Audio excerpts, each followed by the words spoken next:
اور پھر ان کے لیے دعا کر رب ارحمہما کما ربیانی صغیر۔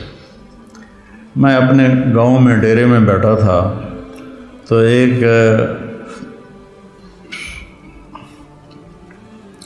شخص میرے پاس ہے اپنے بیٹے کو لے کر، رحم دین اس کا نام تھا، فوت ہو گیا۔ اس کا بیٹا ایک مدرسے سے فارغ ہو کر آیا تھا، مجھ سے کہتا ہے میاں صاحب، ہمیں وہاں میاں صاحب کہتے ہیں، میاں صاحب اے میرا پتر پڑھیا تو ہے پر کڑیا کوئی نہیں۔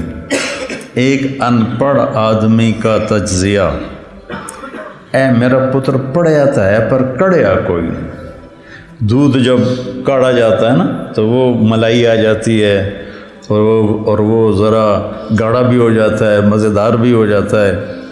تو ہمارے بچپن میں اتنے بڑے بڑے گڑھوں میں سارا دن دودھ کے نیچے اپلے وہ جلتے رہتے تھے اور وہ اتنی بڑی ملائی کی طے اس پہ آتی تھی اور پیلا زرد ہو جاتا تھا، تو وہ بہت پسند کیا جاتا تھا پینے میں بھی، اس کی ملائی کھانے میں۔ تو جو آدمی ایک اچھے کردار والا بن جاتا تھا تو اسے کہتے تھے میاں کڑے ہویا ہے۔ اب سمجھ گئے یہ مثال؟ اے میرا پتر پڑھیا تا ہے پر کڑیا کوئی نہیں۔ میں کیوں ہے کہ ہم تو ماں پیو نال گل کرن دا ہی ول نہیں، ہم اسے تو یہ نہیں پتا کہ ماں باپ سے بات کیسے کرنا، اتنی بدتمیزی سے بولتا ہے۔ تو یہ مٹی تے سو پڑھ کے آیا ہے، تو میں تم سے یہ نہیں چاہتا ہوں کہ تم جاؤ تو تمہارے ماں باپ کہیں پڑھیا تا ہے پتر پر کڑیا کوئی نہیں۔ تم اپنے ماں باپ کے سامنے وخفض، جھک جاؤ، لہما جناح الذل من الرحمہ، محبت سے، جبرن نہیں، محبت سے، اور دل سے یہ دعا کرو رب ارحمہما کما ربیانی صغیر۔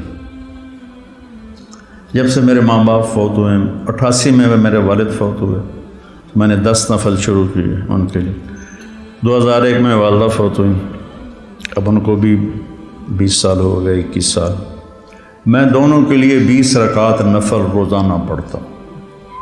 میں بیمار ہو جاؤں تو الگ بات ہے، سر میں درد ہلکا پھلکا ہو تو میں پڑھتا ہوں، شدید ہو جائے پھر رہ جاتا ہوں۔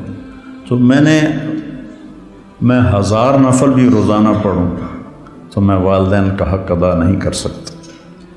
ایک شخص آیا، حضرت عبید اللہ بن عمیر تابعین میں سے ہیں، کہ جی میں نے خراسان سے اپنی ماں کو کندھے پہ بٹھایا اور مکے تک لا کے سارا حج اس کو اپنی کمر پہ بٹھا کے کروایا، میں نے ماں کا حق ادا کر دیا۔ تو انہوں نے کہا ولا طلقۃ واحدہ، ایک طلقہ کا بھی حق ادا نہیں۔ طلقہ کسے کہتے ہیں کہ جب بچہ پیدا ہونے لگتا ہے تو ماں کو دردیں، کوئی لہریں اٹھتی ہیں، وہ ایک لہر آتی، اس کی چیخیں نکال دیتی، پھر وہ لہر تھم جاتی، پھر دوبارہ اٹھتی ہے تو پھر اس کی چیخیں نکلتی ہیں، پھر وہ تھم جاتی۔ ایسے گھنٹوں وہ لہریں چلتی ہیں اور وہ جو ماں ہوتی ہے وہ تڑپ تڑپ کے کہیں جاتی ہے۔ تو وہ جو بے شمار دردوں کی لہریں اٹھتی ہیں، تو انہوں نے فرمایا ابھی ایک درد کی لہر کا حق بھی ادا نہیں ہوا، ولا طلقۃ واحدہ، بھی ایک کا حق بھی ادا نہیں ہوا۔ ایک شخص نے اپنی ماں کو حج کرایا پیدل، اور طواف میں تھا تو عبداللہ بن عمر نظر آ گئے، تو طواف سے فارغ ہو کر کہنے لگا جی میں نے ماں کو پیدل حج کرایا ہے، اور کافی لمبا سفر ہے، اور وہ سب پہاڑ تھے، نہ سرنگیں تھیں نہ راستے تھے، پہاڑ تھے۔ تو میں نے ماں کا حق ادا کیا، تو ان کا ولا زفرۃ واحدہ، کہ تیری ماں تجھے اٹھاتے ہوئے تھک تھک کے جو لمبے سانس لیتی تھی، یہ زفرہ ہے، کبھی ایک سانس کا بھی حق ادا نہیں۔ حضرت عمر کے پاس ایک شخص آیا، جی جیسے میری ماں نے میرے کپڑے دھوئے میں دھوتا ہوں، میرے پخانے دھوئے پخانے دھوتا ہوں، پیشاب دھوئے پیشاب دھوتا ہوں، مجھے کھانے کھلائے میں کھانے کھلاتا ہوں، میں نے ماں کا حق ادا کر دیا۔ تو حضرت عمر نے کہا نہیں۔ کہ کیوں؟ کہ وہ جب تجھے پالتی تھی نا، تیرے پیشاب پخانے دھوتی تھی، تیری زندگی کے لیے دعا کرتی تھی، اور تو جب اس کے لیے یہ مشقت اٹھاتا ہے تو کہتا ہے یا اللہ جلدی بولا، اللہ تھک گیا، تو نے ماں کا حق ادا نہیں کیا۔ تو کہنا میرے نبی نے تمنا کی، میری ماں مجھے پکارتی تو میں نماز کے اندر کہتا لبیک۔ تو بچوں، آپ ابھی بچے آپ کے ماشاءاللہ والدین زندہ ہوں گے انشاءاللہ، اللہ خیر کرے، کسی کا فوت بھی ہو جاتا ہے تو اللہ کی تقدیر ہے۔ تو یہ میرے رب کا ایک اس کو اتنا دہرایا اللہ نے، پورے قرآن میں دہرایا ہے، پورے قرآن میں دہرایا کہ اپنے ماں باپ کے ساتھ وہ جو وصایا ثلاث ہیں، اللہ تشرکوا باللہ شیئا وبالوالدین احسانا، وہاں بھی سورہ انعام میں 3 وصیتیں قرآن میں آتی ہیں۔ تو پہلا ہے شرک نہ کرو، اور پھر بالوالدین احسان، والدین کے ساتھ احسان کرو۔ احسان ہوتا ہے کسی کام کو سب سے اعلیٰ درجے پر کرنا، اس کا نام احسان ہے۔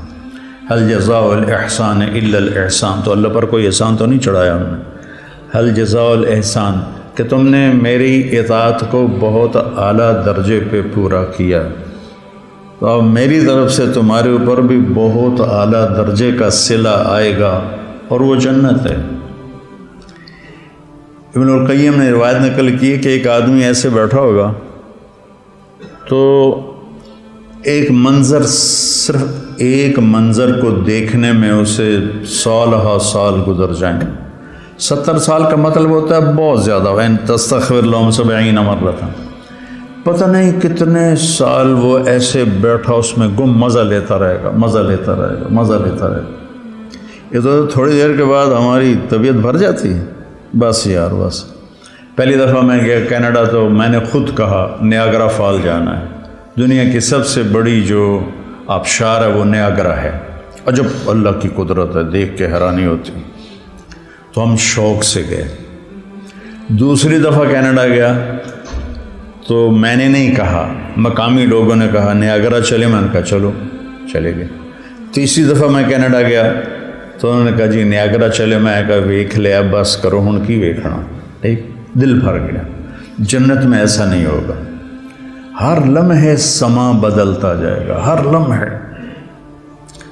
هل جزاء الاحسان الا الاحسان، تو لہذا وہ اس میں گم ہو کے مست ہو جائے تو اللہ کہیں کہ میرا بندہ ایک ہی چیز میں گم ہو گیا، اسے کوئی اور مزہ کراؤ، اسے کوئی اور مزہ کراؤ، تو ایک دم اس کے کندھے پہ ہاتھ لگے گا ایسے، جو یوں مڑ کے دیکھے گا تو ایک لڑکی ہوگی اس کو دیکھتے پورا یوں مڑ جائے گا، وہ کہے گی امالک فینا من رغبت،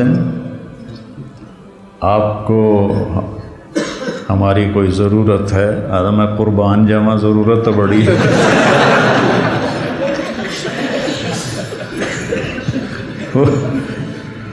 وہ کہے گا تو ہے کون، تو میری جنت میں سے نہیں ہے؟ تو وہ کہے گی انا من اللواتی قال اللہ تعالی ولدینا مزید، میں ان میں سے ہوں جن کے بارے میں تیرے رب نے کہا ہے صرف ایک دفعہ دینے کے بعد بس نہیں کروں گا، ولدینا مزید، دیتا ہی جاؤں گا، دیتا ہی جاؤں گا، دیتا ہی جاؤں گا۔ هل جزاء الاحسان الا الاحسان، تو وبالوالدین احسان کہا ہے، خدمت نہیں کہا، اچھا سلوک نہیں کہا، سب سے اعلیٰ درجے کا جو سلوک تم کر سکتے ہو کرو۔ میرے والد تبلیغ کے مجھے گھر سے نکالا تو قائل کیسے ہوئے؟ جب میں رائمنڈ سے آتا تو ان کو جسمانی خدمت کرتا تھا، حالانکہ نوکر ہوتے تھے، دبانے والے، تیل لگانے والے، سارے کام کرنے والے، لیکن جب وہ رات کو لیٹتے تو میں نوکروں کو بھگا دیتا اور میں اکیلا ان کو دباتا تھا، پر ان کے سر میں تیل لگاتا تھا۔ اس خدمت نے ان کے دل کو رام کر دیا، کیونکہ پہلے میں ذرا گستاخ تھا، بدتمیز تھا۔ تو گھر میں جو دعوت ہے وہ اخلاق سے چلتی ہے، وہ یہ نہیں کہ آپ بیوی کو بٹھا کے دعوت دینا شروع کر دو گے، بیگم دنیا فانی ہے۔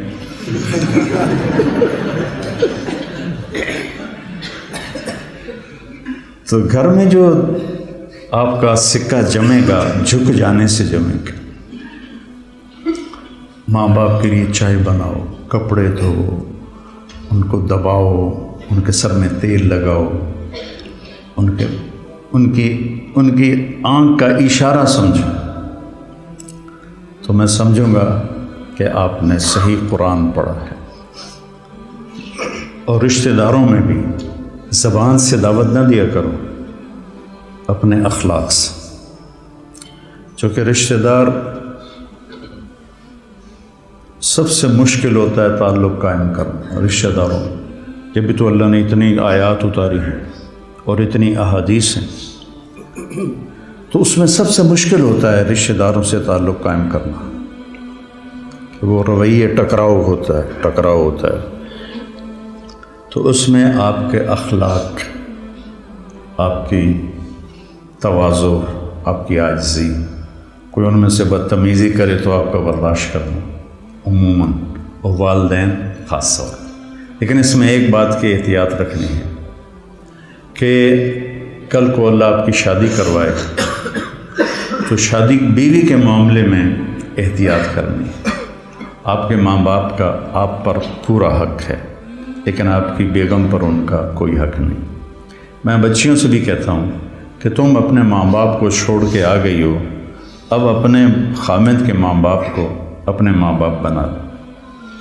اور خامد کے ماں باپ سے کہتا ہوں کہ تم نے اپنی بیٹیوں کی شادیاں کر کے روانہ کر دیا اور تمہاری حویلی خالی ہو گئی بیٹیوں سے، تو تم ایسا کرو کہ یہ جو بہو آئی ہے اس کو اپنی بیٹی بنا لو. جب اس کو بہو کی نظر سے دیکھتی ہو تو پھر تمہارے اندر حسد پیدا ہوتا ہے، غصہ پیدا ہوتا ہے. اسے بیٹی کی نظر سے دیکھو، یہاں تمہاری جگہ، اس بہو کی جگہ تمہاری بیٹی بیٹھی ہوتی تو تمہاری نظروں میں کیا پیار ہوتا. جب بیٹی کو تم نے روانہ کر دیا ہے، اب پیچھے یہ تمہاری بہو آ گئی ہے، تو اس کو وہی نظر دو جو اپنی بیٹی کو دیتی تھی، تو گھروں میں خوشیاں. تو ماں باپ کا تمہاری بیوی پر کوئی حق نہیں ہے. لیکن میں نصیحت کرتا ہوں بچیوں کو کہ خامد کے ماں باپ کو عزت دو، ان کی خوشی سے خدمت کرو. اگرچہ تمہارے ذمے نہیں، لیکن کرنا تمہارے لیے اجر و ثواب کا باعث ہے. اور بچی کے ماں باپ سے کہتا ہوں، دیکھو پوری ہدایہ جیسی کتاب میں بھی ساس کا کوئی حق نہیں لکھا ہو. ساس سسر کا کوئی حق لکھا؟ باب الخواخ ہے کوئی؟ کیوں جی مولوی زبیر صاحب، باب الخواخ کوئی نہیں ہے. خامد اور بیوی کے حقوق، اولاد کے حقوق. تو میری ذمہ اپنی ماں باپ کی خدمت ہے. میری بیوی خوشی سے تیار ہو جائے تو اس کا احسان ہے، اس کی نیکی ہے. زبردستی کر کے میں کروں ورنہ میں تجھے نکال دوں گا تو یہ ظلم ہے. ماں باپ کے کہنے پہ طلاق نہیں دینی. طلاق دے دو، بڑی نافرمان ہے. اپنی بیٹی کے لیے کہتے ہیں وہیں رہو، وس کے رہو ساڑھے کو نامی، اور بہو کو کہتے ہیں طلاق دے دو اسے، کسی کی بیٹی ہے. تو اس میں اعتدال کا راستہ اختیار کرنا یہ آپ لوگوں کے ذمے ہے. اور جب بھی بیوی کی تمہیں شکایت سننے کو ملے، پہلے تحقیق کرنا، پھر کوئی بات کرنا. عموماً شکایتیں غلط ہوتی ہیں. ایک ہماری رشتے میں پڑنانی تھی، رشتے میں مجھے ابھی پتہ ہی نہیں کہ وہ میری کیا لگتی تھی. تو وہ آئی میری نانی کے گھر، تو اندر پردیاں نال اس کی بہو پیچھے آ رہی تھی. میری نانی نے لیا، تو میرے کو پوچھنا ہے اے تھوڑا رنگ پیلا کیوں ہو گیا ہے. یہ انہوں سمجھا رہی ہے کہ تو میرے کو پوچھنا تھوڑا رنگ پیلا کیوں ہو گیا.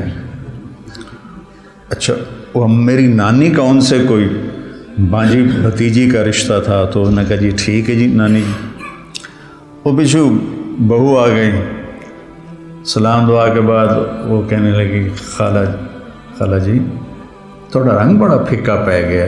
ہاں نہ دودھ پلائندی ہے نہ چاہ پیوائندی ہے نہ انڈے کھوائندی ہے نہ روٹی دا پوچھدی ہے نہ پانی دا پوچھدی ہے.